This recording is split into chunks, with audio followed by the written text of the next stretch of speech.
Hello everyone. CBSE NCERT book class 9th की civics chapter number 2 को आज हम डिस्कस करेंगे। चैप्टर का नाम है constitutional design. Theme of the chapter is what is constitute assembly and why do we need a constitution. हमें constitution की ज़रूरत क्यों पड़ती है और कॉन्स्टिट्यूशन होता क्या है। इस चैप्टर में 2 कंट्रीज़ का एग्जाम्पल दे रखा है जिन्होंने डेमोक्रेसी इस्टेब्लिश की और साथ में अपना खुद का कॉन्स्टिट्यूशन डिज़ाइन किया, ड्राफ्ट किया, अडोप्ट किया, बनाया। ठीक है, तो संविधान बनाने की प्रक्रिया क्या थी। इंडिया और साउथ अफ्रीका का एग्जाम्पल दिया गया है। 2 कंट्रीज हैं यहाँ पे। देखते हैं अभी जो कंट्री है यहाँ पर, एक तो है इंडिया और एक है साउथ अफ्रीका। चलिए, तो आवाज़ मैंने कर दी ज़्यादा। देखिए, ये नोट्स हैं। नोट्स में जहाँ पर हमने एनसीईआरटी को तो ऑलरेडी एक्सप्लेन कर चुके हैं, और तो यहाँ देखते हैं इसको। फर्स्ट देखिए यहाँ पे कॉन्स्टिट्यूएंट असेंबली क्या होती है, what is a constituent assembly, या फिर what was constituent assembly. Constituent assembly होती है संविधान को बनाने वाले संविधान सभा। Constituent assembly is a assembly to design draft the constitution in India। India में ऐसी असेंबली बनाई गई थी। इसका ये फर्स्ट यहाँ पर क्वेश्चन मैंने यहीं पे लिया है। N assembly of peoples representative. Assembly क्या होती है, पीपल्स का रिप्रेजेंटेटिव होती है, उनके द्वारा चूज किए कैंडिडेट होते हैं यहाँ पे, इलेक्टेड कैंडिडेट होते हैं। That writes a constitution for a country के लिए कॉन्स्टिट्यूशन राइट करते हैं, लिखते हैं वो। ठीक है, यानी ऐसे लोगों की सभा होती है जो देश के लिए संविधान बनाती है, उसको कॉन्स्टिट्यूएंट असेंबली या फिर संविधान सभा कहते हैं। ठीक है, सेकंड है constitution. What is a constitution, supreme law of a country. देखो, कॉन्स्टिट्यूशन क्या होता है, supreme law of a country होता है। उसमें क्या होता है, उसमें अलग अलग रूल एंड रेगुलेशन होते हैं जो पॉलिटिक्स को और सोसाइटी को गवर्न करते हैं। ठीक है, containing fundamental rules governing the politics and society in a country। इसको मैंने शॉर्ट्स में यहाँ पे लिख भी रखा है, आप ऐसे भी लिख सकते हैं इसको। It is a book of rule regulation and rights. ठीक है, क्या है ये, किताब है, एक बुक है, किस चीज़ की, रूल्स रेगुलेशन की और राइट्स की बुक है ये। ठीक है, राइट्स पब्लिक के लिए, सिटीजन्स के लिए। रूल एंड रेगुलेशन जो है गवर्नमेंट की है, कैसे गवर्नमेंट फॉर्म करनी है, कैसे रन करना है, सोसाइटी में कोऑर्डिनेशन कैसे बनाना है, पॉलिसी कैसे बनानी है, वो सब इसमें मेंशन किया जाता है। थर्ड है यहाँ पे what is constitutional amendment. Amendment क्या होता है, चेंज करना, अमेंडमेंट करना, यानी कि किसी भी कॉन्स्टिट्यूशन में पार्लियामेंट के द्वारा कुछ ना कुछ चेंज करना, किसी आर्टिकल को शामिल करना, किसी रूल को, लॉ को शामिल करना और उसको रिमूव करना, अमेंडमेंट कहता है। ये पार्लियामेंट के पास पावर होती है। ठीक है, ए change in the constitution made by supreme legislative body parliament. Supreme legislative body कौन सी है, पार्लियामेंट है इंडिया में। तो इंडिया में जो है पार्लियामेंट के पास पावर है अमेंडमेंट का, चेंज करने का, रिमूव करने का और इसमें ऐड करने के लिए। ठीक है, तो यहाँ पर जो है नेक्स्ट है draft. What is a draft. Draft क्या होता है, ड्राफ्ट होता है रफली वर्क किया जाता है किसी डॉक्यूमेंट का, वो होता है ए preliminary version of a legal document. किसी लीगल डॉक्यूमेंट का जो प्राइमरी वर्जन होता है उसको ड्राफ्ट कहा जाता है। जो स्टार्टिंग में बनाते हैं रफली, उसको फिर आगे डिबेट और डिस्कशन में शामिल करते हैं। डिबेट डिस्कशन होने के बाद ही उसको जो है एक पक्का या फिर परमानेंट जो है लीगल डॉक्यूमेंट बनाया जाता है। ऐसे ही इंडियन कॉन्स्टिट्यूशन का या फिर साउथ अफ्रीकन कॉन्स्टिट्यूशन का भी ड्राफ्ट पहले रेडी किया गया था। पहले ड्राफ्ट रेडी होता है, उसके बाद ही उस पर डिस्कशन होती है, फिर जो मेन पॉइंट उसको ले लेते हैं उसमें से और एक लीगल डॉक्यूमेंट यानी कॉन्स्टिट्यूशन बनाया जाता है। पहले ड्राफ्ट बनेगा। ठीक है, फिलोसफी क्या होती है, ये भी कॉन्स्टिट्यूशन के बारे में पूछ रखा है। What is a philosophy of constitution. Constitution में फिलोसफी क्या है, जो उसमें बेसिक फंडामेंटल प्रिंसिपल और रूल होते हैं ना, उन्हीं को फिलोसफी कहा जाता है। कि इस कॉन्स्टिट्यूशन में मेन पॉइंट क्या है, उसी को फिलोसफी यहाँ पे कहा जाता है। क्या जब कॉन्स्टिट्यूशन बनाया गया, संविधान बनाया गया, तो उनके बनाने वालों के माइंड में क्या बातें थी, मेन में वो क्या करना चाहते थे, कैसा संविधान बनाना चाहते थे, वही फिलोसफी होती है। The most fundamental principle underlying one's thought and action. Fundamental principle कौन कौन से हैं, जो थॉट्स कौन कौन से हैं और क्या एक्शन होगा, ये सभी जो है जो संविधान बनाने वाले मेंबर थे उनके माइंड में क्या था, उन्होंने क्यों बनाया और क्या वो कंट्री के लिए करना चाहते थे, वो सब फिलोसफी में आता है। इंडिया में जैसे कि एग्जांपल के रूप में social equality, political equality, freedom of life, क्या है ये सभी कुछ है। सेकुलरिज्म, ये सब क्या है, रिपब्लिक, डेमोक्रेटिक, ये सब फिलोसफी ऑफ द कॉन्स्टिट्यूशन है, ठीक है। एग्जाम्पल है ये इंडिया के।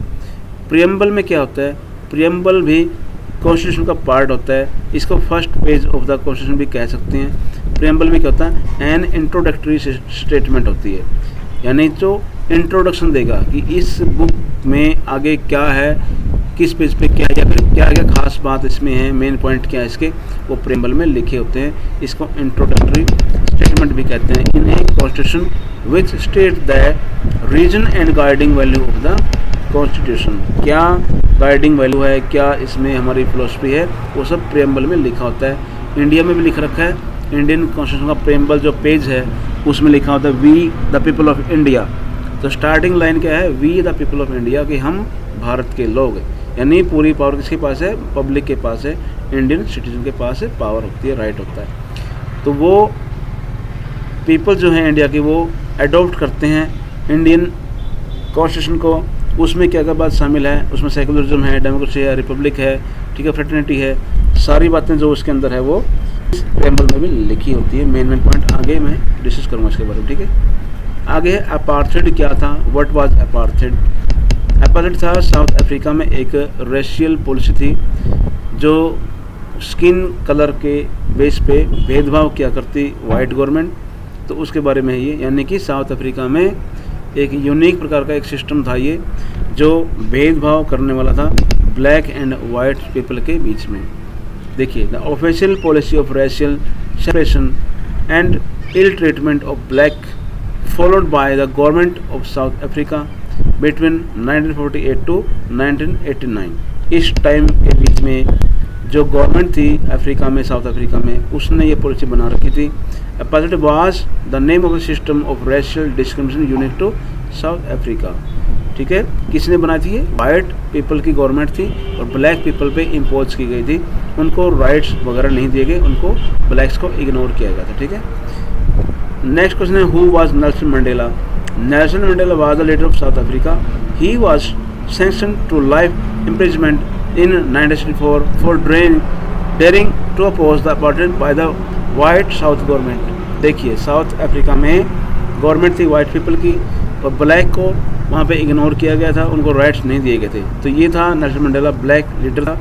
इसने जब अपोज किया उस सिस्टम का, अपार्थाइड का, तो इसको जेल में डाल दिया गया लाइफ टाइम के लिए 1964 में। लेकिन जब पीपल अवेयरनेस आ गई पीपल्स के अंदर, ब्लैक पीपल ने स्ट्राइक स्टार्ट कर दी, अपोज करना स्टार्ट कर दिया, तो वाइट गवर्नमेंट ने क्या किया, इसको फिर बाद में फ्री किया था जेल से। ये लगभग 20 ईयर्स जेल में रहा। जेल का नाम यहाँ पे लिख रखा है, रॉबिन आइलैंड जेल है ये। जैसे इंडिया में काला पानी है या फिर सेलुलर जेल है अंडमान निकोबार में, वैसे ही रॉबिन आइलैंड जेल है साउथ अफ्रीका में। Later he became the first black president of South Africa. Jail से फ्री होने के बाद ये क्या बना, ये बना साउथ अफ्रीका का पहला ब्लैक प्रेसिडेंट। पहले वाइट प्रेसिडेंट हुआ करते, अब ब्लैक गवर्नमेंट बन गई थी, ठीक है। आगे है question, the native peoples.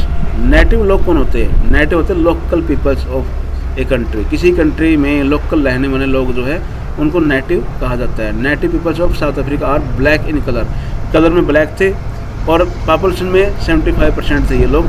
They made up about 3/4 of the population, यानी लगभग 75% लोग थे ब्लैक्स, जिनको कहा जाया करता, ठीक है। इनको कोई भी राइट्स नहीं थे गवर्नमेंट के अंदर, सभी राइट वाइट गवर्नमेंट के पास ही थे। द अफ्रीकन नेशनल कांग्रेस, ये क्या था, ये पार्टी का नाम था, पॉलिटिकल पार्टी जो नॉन वाइट पीपल ने फॉर्मेट की थी, बनाई थी अपार्थाइड का, भेदभाव का अपोज करने के लिए, ठीक है। ANC was the umbrella organization that led the struggle against the policies of segregation। भेदभाव वाली पॉलिसी का अपोज करने के लिए बनाई गई थी। इसमें बाद में वाइट पीपल भी, कुछ अच्छे लोग थे वो भी शामिल हो गए थे। ठीक है, आगे है एक डेट आएगी at the midnight of 2694 April में क्या हुआ, रात को ही, ये क्या है, apartheid government came to end. जब ये इस पार्टी ने स्ट्रगल किया, स्ट्राइक किया, तो क्या हुआ, पब्लिक अवेयर होगी और बाद में डिमांड करने लगी अपने राइट्स की। कुछ अच्छे वाइट पीपल भी इसमें शामिल हो गए। तो जो वाइट गवर्नमेंट थी अफ्रीका में, उसने रियलाइज़ किया कि अब तो जो है ये अपार्थाइड सिस्टम जो है ख़त्म करना पड़ेगा। तो उन्होंने क्या किया, इस गवर्नमेंट का एंड कर दिया और एक नई गवर्नमेंट फॉर्म की गई जिसमें सभी लोग शामिल हुए, ब्लैक भी, इंडियंस भी, कलर्ड भी, वाइट भी, सभी लोग इकट्ठे होकर गवर्नमेंट बनाई। इसको बोलते हैं मल्टी रेशियल गवर्नमेंट, यानी अलग अलग रेस के लोग शामिल हुए, इसको मल्टी रेशियल गवर्नमेंट भी कहते हैं। नेक्स्ट है why do we need constitution, संविधान की ज़रूरत क्या है बनाने की। ये जो है बड़ा अच्छा क्वेश्चन है, इसमें कुछ पॉइंट्स दे रखे हैं वो देख लेते हैं। देखिए फर्स्ट है यहाँ पे कॉन्स्टिट्यूशन क्या होता है उसके बारे में बता रखा है एक line, the constitution of a country is set of written rule that are accepted by all people living together in a country. एक कंट्री में रहने वाले सभी लोगों को एक्सेप्टेबल होते हैं, ऐसे रूल लिखे होते हैं कॉन्स्टिट्यूशन में। और वो क्यों बना जाता है, क्या काम आता है, वो देख लो। फर्स्ट पॉइंट ये रहा, देखिए फर्स्ट पॉइंट है it generate a degree of trust and coordination that is necessary for different kind of people to live together. Different kind of people जो है एक कंट्री में अलग अलग तरह के लोग रहते हैं, ये सभी इकट्ठे रहे, ट्रस्ट के साथ रहें, इनके आपस में कोऑर्डिनेशन रहे, इनको सबको लीगल राइट्स मिले। ये कौन जनरेट करता है, ये एक कॉन्स्टिट्यूशन में ही लिखा होता है, तभी लोग आपस में ट्रस्ट बना सकते हैं और गवर्नमेंट पे ट्रस्ट कर सकते हैं जब उनके पास राइट इक्वल होंगे। ठीक है, इक्वल ट्रीट किया जाएगा। जैसे इंडिया में है अलग अलग कास्ट, अलग अलग region, multi culture, multi language यहाँ पे है, फिर भी सभी लोग इकट्ठे हैं, गवर्नमेंट पे ट्रस्ट करते हैं। क्यों, क्योंकि सबको इक्वल राइट यहाँ पे मिले हुए हैं, इक्वली ट्रीट किया जाता है। ठीक है, किसी आधार पर कोई भेदभाव नहीं होता। सेकंड पॉइंट है it specifies how the government will be constitute, government कैसे फॉर्म की जाएगी, गवर्नमेंट कौन बनाएगा, पावर किसके हाथ में रहेगी, ये सारी बातें भी लिखी होती हैं एक कॉन्स्टिट्यूशन के अंदर। अगर लिखी नहीं होंगे तो डिस्प्यूट हो जाएगा और सोल्व कैसे होगा, जी फिर गवर्नमेंट डेवलप कैसे करेगी पीपल्स को, जो है पहले से ही रिटर्न में सारा वर्क लिखा होता है। इसलिए गवर्नमेंट कैसे फॉर्म होगी और power to take decision, power किसके पास होगी, जो डिसीजन करने की है, पॉलिसी बनाने की है, वो अपने जो कैंडिडेट है चुने हुए, पब्लिक के पास राइट टू वोट है, वो इलेक्शन में चूज करती है किसी कैंडिडेट को, वो जाके MLA, MP, sarpanch, PM, CM बनता है, वो पार्लियामेंट में, असेंबली में जाके पॉलिसी मेकिंग करता है, पब्लिक के वेलफेयर के काम करता है और डिसीजन लेता है पब्लिक के लिए। ठीक है, थर्ड है it lays down limit of the power of the government. अगर गवर्नमेंट फॉर्म हो गई तो उसके पास बहुत सारी पावर हो जाती है, पावर का मिसयूज ना करे इसलिए लिमिट लगा रखी है उसकी पावर पे। तो गवर्नमेंट की पावर पे लिमिटेशन क्या है, पब्लिक को फंडामेंटल राइट्स दे रखे हैं। कॉन्स्टिट्यूशन में लिखा है इंडिया में 6 प्रकार के राइट्स हैं इंडिया सिटीजन के पास। तो अगर राइट्स रहेंगे तो गवर्नमेंट कुछ गलत काम नहीं कर पाएगी, अगर करेगी तो नेक्स्ट टाइम पे राइट टू वोट के द्वारा उस कैंडिडेट को हरा दिया जाएगा। तो पब्लिक के पास फाइनली पावर होती है कि वो वोट के माध्यम से अपने कैंडिडेट को हरा सकती है, जिता भी सकती है किसी और को, और उसके पास राइट्स हैं, राइट्स के थ्रू वो कहाँ जाएगी, सुप्रीम कोर्ट में डायरेक्ट जाएगी और सुप्रीम कोर्ट गवर्नमेंट से क्वेश्चन करेगा कि आपने ये गलत काम क्यों किया। ठीक है, तो ये है limitation of government power. Next point ये है इसमें it express the aspiration of people about creating good society. अच्छी सोसाइटी तभी बनेगी, तभी क्रिएट हो जब पब्लिक की फीलिंग्स को, पब्लिक की जो सोसाइटी की फीलिंग्स हैं, उनके मन की भावनाएं हैं, उसकी एस्पिरेशन है, उम्मीदें हैं, वो पूरी हों। जैसे कि आपके एरिया में अगर कॉलेज नहीं है गर्ल्स का, तो कॉलेज बनाने के लिए अगर गवर्नमेंट के पास आप कहोगे अपने एमएलए, सरपंच, एमपी को, सीएम को, पीएम को, अगर वो पूरा कर देंगे आपकी फीलिंग्स को, तो आप एक अच्छी सोसाइटी का निर्माण कर पाओगे। अगर वो नहीं करेंगे तो आपके मन में रहेगा कि गवर्नमेंट काम नहीं करती और आप उसके खिलाफ काम करने शुरू कर दोगे और उसको हरा दोगे नेक्स्ट टाइम के लिए। ठीक है, तो यह है एस्पिरेशन है, पब्लिक की उम्मीदें को पूरा करना भी जरूरी है।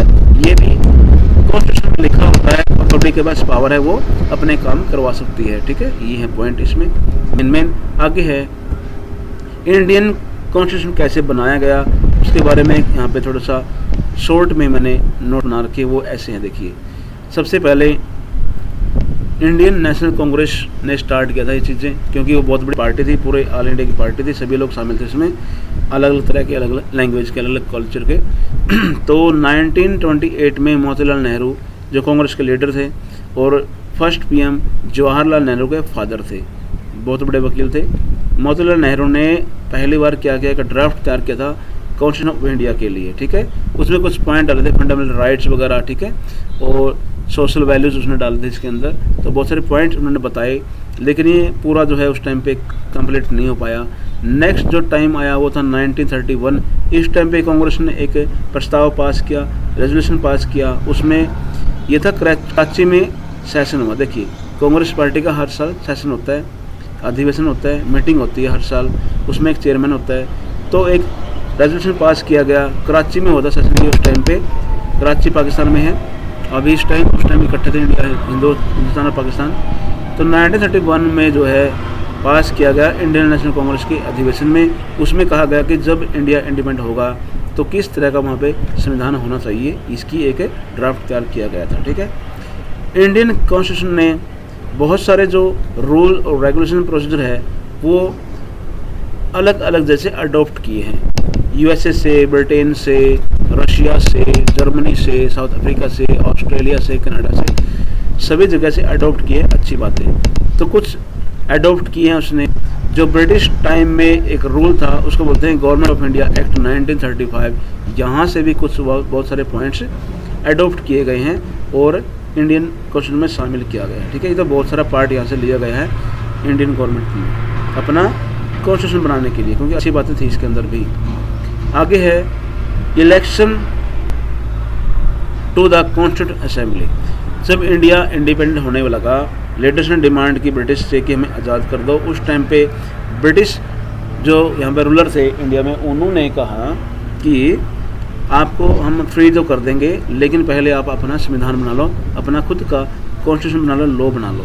तो इंडियन लीडर ने इसको एक्सेप्ट किया और अपना खुद का कॉन्स्टिट्यूशन डिजाइन करने के लिए अपनी एक असेंबली स्थापित की। इसको बोलते हैं कॉन्स्टिट्यूंट असेंबली, संविधान सभा कहते हैं इसको। इसकी फर्स्ट मीटिंग हुई थी यहाँ पे जुलाई, नहीं ये मीटिंग यहाँ पे होगी, ये बना था जुलाई 1946 में, और मीटिंग इसकी फर्स्ट हुई। इस first meeting was held in December 1946। ये 9 दिसंबर है, यहाँ पे मैं कर सकता हूँ ऐड इसको, 9 दिसंबर को किया गया था, ठीक है, ये है। चलिए, फिर उसके बाद जो है इस असेंबली में बहुत सारी अलग अलग कमेटी बनी, लगभग 8 प्रकार की कमेटी बनी, 8 कमेटी। उस कमेटी में एक कमेटी थी ड्राफ्टिंग कमेटी, उसके चेयरमैन थे B.R. Ambedkar, doctor B.R. Ambedkar इस चेयरमैन थे कमेटी ड्राफ्टिंग के। इन्होंने जो है इसमें 7 मेंबर थे। इन सब ने जो है अलग अलग क्वेश्चन को रीड किया, स्टडी किया, उसके बेस पे यहाँ पर इंडिया में भी क्वेश्चन बनाने के लिए डिबेट डिस्कशन की। और बहुत सारी और कमेटी भी थी, उन्होंने भी अलग अलग पार्ट्स का यहाँ पे फॉर्मेशन किया, और बाद में जो है इंडियन कॉन्स्टिट्यूशन रेडी हो गया, ठीक है। तो ड्राफ्ट तैयार किया इन्होंने, डिस्कशन हुआ, 2 साल 3 साल लग गया, लगभग 3 ईयर्स का यहाँ टाइम लगा इंडियन कॉन्स्टिट्यूशन को बनाने में। और फाइनली जो है 26 नवंबर 1949 को क्या हुआ, हमने अडॉप्ट कर लिया, नहीं असेंबली ने अडॉप्ट कर लिया इस कॉन्स्टिट्यूशन को। इसको बोलते हैं डे ऑफ इंडिया है 26 नवंबर, ठीक है, ध्यान रखना।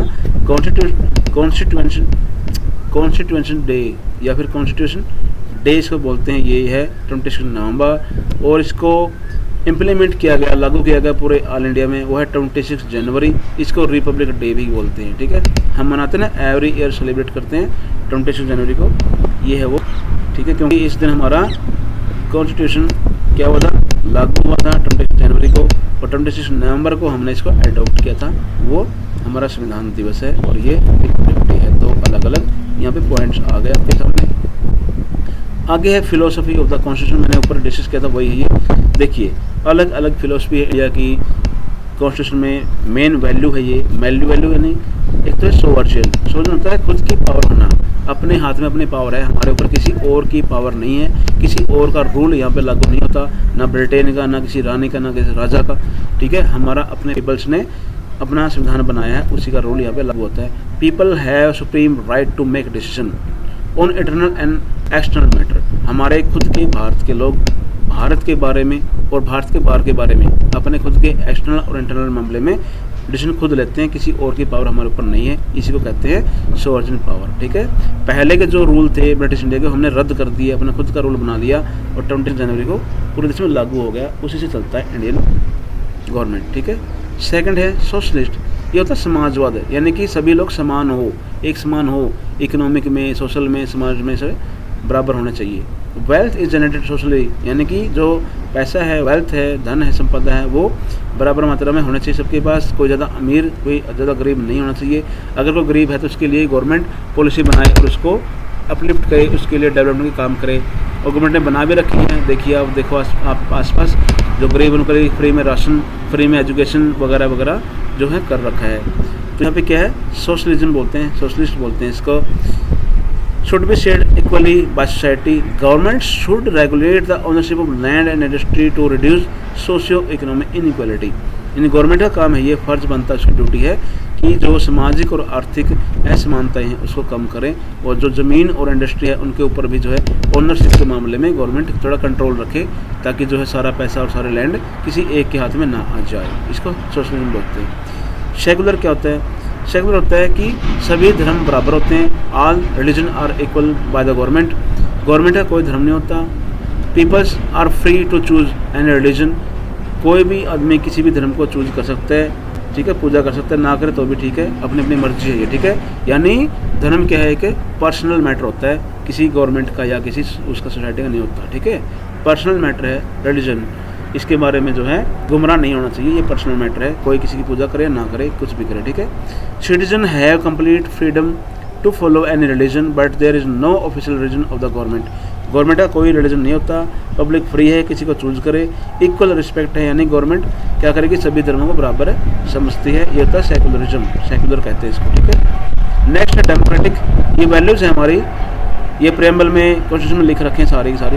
डेमोक्रेटिक क्या होता है? डेमोक्रेसी, यानी गवर्नमेंट कैसी होगी, पब्लिक के द्वारा चूज की होगी, इक्वल पॉलिटिकल राइट मिलेंगे सबको, और जो रूलर होंगे वो इलेक्टेड होंगे, अकाउंटेबल होगी गवर्नमेंट जो बनेगी, वो पब्लिक को अकाउंटेबल होगी, जिम्मेदार होगी, उसके लिए काम करेगी, ठीक है। ये गवर्नमेंट के बेसिक रूल है। डेमोक्रेसी में हमने चैप्टर फर्स्ट में कर चुके हैं। रिपब्लिक मैंने ऊपर बताया, जो गवर्नमेंट का हेड है, इंडिया का जो हेड है स्टेट का, यानी state meaning country, head the state, state क्या होती है, कंट्री होती है।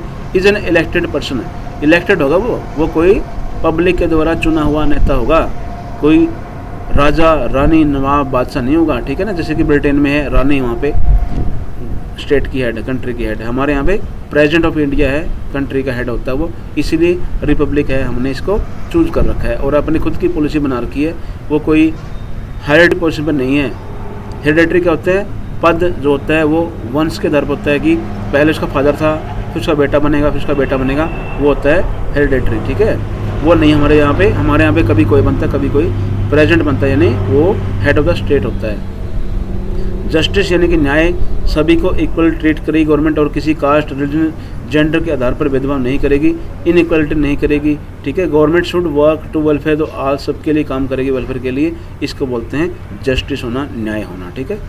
आगे है लिबर्टी। लिबर्टी होती है आज़ादी। आज़ादी कैसी?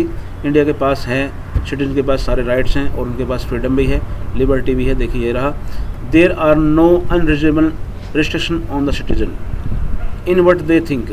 इंडिया के सिटीजन के पास सारे राइट हैं, फ्रीडम है, उनके ऊपर जो है किसी तरह की अनरीजनेबल रिस्ट्रिक्शन नहीं होती, ठीक है। वो थोड़ी सी लिमिट ज़रूर है कि वो कुछ गलत काम ना करें, लेकिन पब्लिक के पास राइट हैं।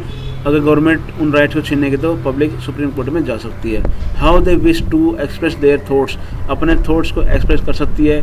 मीडिया है, सोशल मीडिया है, ठीक है, व्हाट्सएप है, फेसबुक, अपने विचारों को सभी पब्लिक जो है करती है, लेकिन एक लिमिट है। कोई किसी को गाली मत दो, झगड़ा मत करो, ये सब लिमिट होती है, क्योंकि हम सोसाइटी में रहते हैं, इकट्ठे हमने एक साथ रहना होता है। तो किसी के बारे में बुरा बोल रहा है तो ये उसके भी राइट्स का वायलेशन होगा। इसलिए अपने राइट्स के साथ अपने ड्यूटीज़ का भी हमने ध्यान रखना होता है कि हम सोसाइटी में ठीक से रहें, ठीक है।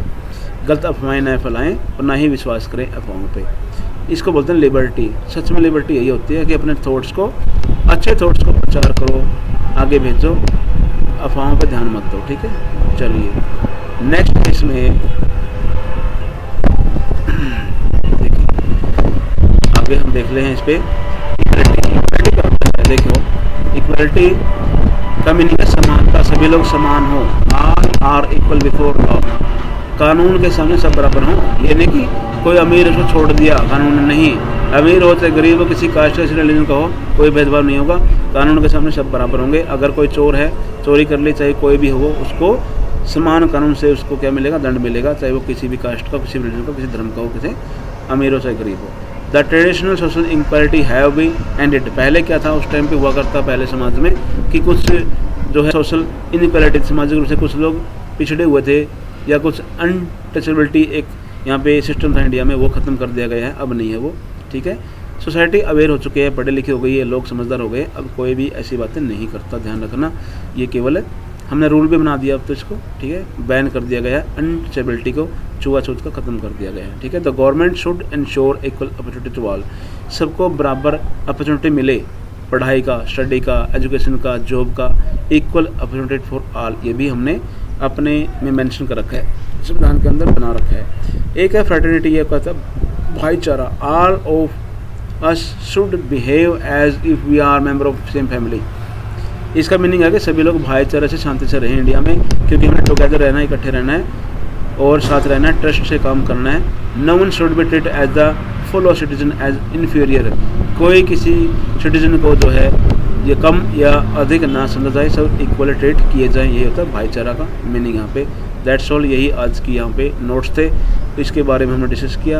एनसीईआरटी क्वेश्चन को हम आगे डिस्कस करेंगे, तब तक के लिए थैंक यू।